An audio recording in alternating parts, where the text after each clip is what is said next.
Hello guys, welcome to our channel, and here is a short tutorial about MailerLite. In this video I'm going to show you how you can create a MailerLite account. For this you just need to go to mailerlite.com. Then in this page you will find sign up for free, and here also you can find a sign up button. If you have an account you can already log in, or if you don't, then click on sign up free. Just simply click on it and you will get a 30-day trial of premium features. No credit card required.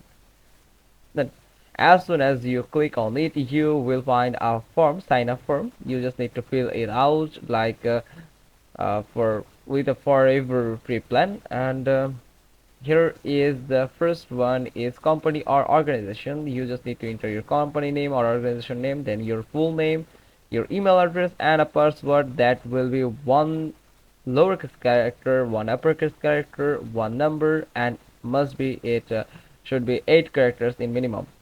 Then you can click on create my account. You also can go with your Google account or your Microsoft account. That's how you can simply create a MailerLite free accounts forever. Hope you found this video helpful. If so, then give us a thumbs up. Don't forget to subscribe our channel and click on the bell icon. Thanks for watching. Till next day.